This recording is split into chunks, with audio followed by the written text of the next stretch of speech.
दोस्तों, महाभारत के 5 ऐसे महारथी जिन्हें छल से मारा गया। कुरुक्षेत्र का मैदान, जहां करोड़ों योद्धाओं ने धर्म और अधर्म के नाम पर युद्ध में भाग लिया और अपनी जान गंवा दी, इस महायुद्ध को महाभारत के नाम से जाना है।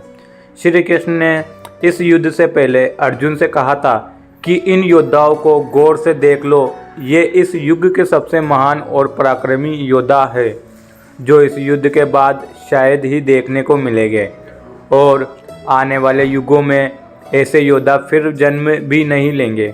भगवान श्री कृष्ण की इस बात से ही महाभारत के महायुद्ध की भयंकर अंदाज लगा लिया।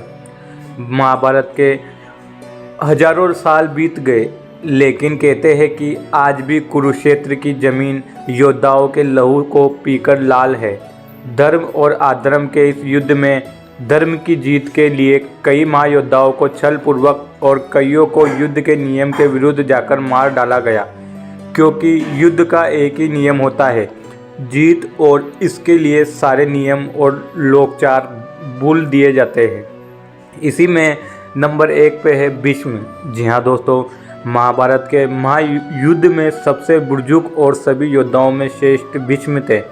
अपनी राजभक्ति के कारण उन्होंने कौरवों के साथ युद्ध में भाग लेने का निर्णय लिया और पांडवों के विजय में सबसे बड़े बाधक बन गए।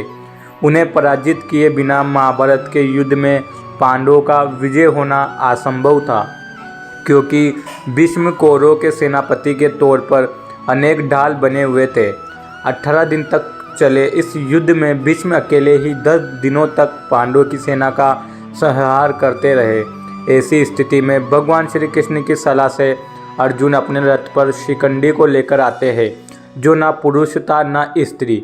भीष्म शिखंडी को एक स्त्री मानते थे और इस रहस्य से पांडव परिचित थे। भीष्म के स्त्री पर अस्त्र शस्त्र नहीं उठाने की प्रतिज्ञा का लाभ उठाते हुए अर्जुन ने युद्ध के 10वें दिन भीष्म को बाणों से छल्ली कर दिया और भीष्म बाणों की शेई पर लेटे लेटे अंत तक युद्ध देखते रहे। इसी में नंबर 2 पे है द्रोणाचार्य। जी हाँ दोस्तों, भीष्म के बाद कौरवों के सेनापति बने द्रोणाचार्य। ये कौरवों और पांडवों के गुरु थे। भीष्म के सम्मान ये भी पांडवों के मार्ग में बड़े बाधक बने हुए थे। इन्हें भी युद्ध में पराजित कर पाना किसी के लिए भी असंभव था। माना जाता है कि द्रोणाचार्य को केवल उनका शौक ही मार सकता था। ऐसे में पांडवों ने द्रोणाचार्य के साथ एक छल किया। भीम ने अश्वत्थामा नाम के हाथी को मार दिया और द्रोणाचार्य के पास जाकर कहने लगे कि मैंने अश्वत्थामा का वध कर दिया। अश्वत्थामा द्रोणाचार्य के पुत्र का भी नाम था। द्रोणाचार्य को भी भीम की बात पर भरोसा नहीं था, इसलिए धर्मराज युधिष्ठिर से पूछा कि क्या अश्वत्थामा मारा गया। इस पर युधिष्ठिर ने कहा, अश्वत्थामा हतो नरो वो कुंजोर वा, यानी अश्वत्थामा मारा गया, लेकिन यह नर भी हो सकता है और हाथी भी। जब युधिष्ठिर यह कहकर चले गए तो उस समय भगवान श्री कृष्ण ने शंखनाद कर दिया, जिससे द्रोणाचार्य बात को सही से सुन पाए और शोकाकुल होकर अपने अस्त्र शस्त्र रख दिए। मौके का फायदा उठाकर द्रौपदी के भाई दुष्टद्युम्न ने द्रोणाचार्य का वध कर दिया। इसी के साथ तीसरे नंबर पर है जयेंद्र। जी हाँ दोस्तों, दुर्योधन के जीजा जयेंद्र के कारण अर्जुन के पुत्र अभिमन्यु का वध कौरवों ने मिलकर किया था।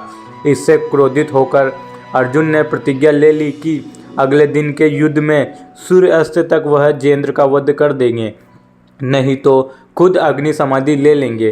कौरवों की पूरी सेना उस दिन जयेंद्र की सुरक्षा में लग गई। ऐसे में अर्जुन के लिए जयेंद्र का वध करना और भी असंभव हो गया। ऐसी स्थिति में श्री कृष्ण ने एक चाल चली। उन्होंने अपनी माया से सूर्य को ढक लिया, जिससे अंधेरा छा गया। जयेंद्र ने यह समझा कि शाम हो चुकी है और वह अर्जुन के सामने खुद आ गया। श्री कृष्ण तो यही चाहते ही थे। उन्होंने अर्जुन से कहा कि अपना धनुष उठाओ और जयेंद्र का वध करो, अभी सूर्यास्त नहीं हुआ है। कृष्ण के इतने कहते ही सूर्यदेव फिर से प्रकट हो गए। अर्जुन ने एक पल की भी देरी न करते हुए जयेंद्र का वध कर दिया। इसी के साथ नंबर 4 पर है, जिसे आप सभी जानते हैं, दानवीर कर्ण। जी हाँ दोस्तों, कर्ण का वध भी अर्जुन ने छल से किया था। युद्ध के बीच एक शाम के कारण कर्ण के रथ पर पहिया भूमि में घस जाता है। उस समय निहत्थे कर्ण पर अर्जुन ने दिव्यास्त्र चला दिया और कर्ण वीर गति को प्राप्त हुए।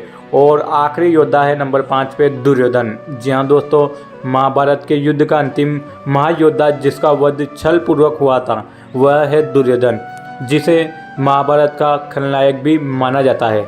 दुर्योधन और भीम के बीच में गदा युद्ध हुआ। इस युद्ध में गदा का प्रहार कमर से ऊपर करने का नियम था, लेकिन भीम ने कृष्ण के संकेत पर दुर्योधन के कमर पर वार करना शुरू कर दिया, क्योंकि दुर्योधन के शरीर का ऊपरी भाग गंगाधारी ने वज्र का बना दिया था। इस तरह छल पूर्वक दुर्योधन का भी अंत कर दिया गया। तो दोस्तों, ये थे महाभारत के सबसे 5 वीर गति वाले योद्धा जिन्हें हरा पाना असंभव था। तो दोस्तों, वीडियो पसंद आई है तो लाइक करिए, शेयर करिए, चैनल पर नहीं तो चैनल को सब्सक्राइब करिए। धन्यवाद।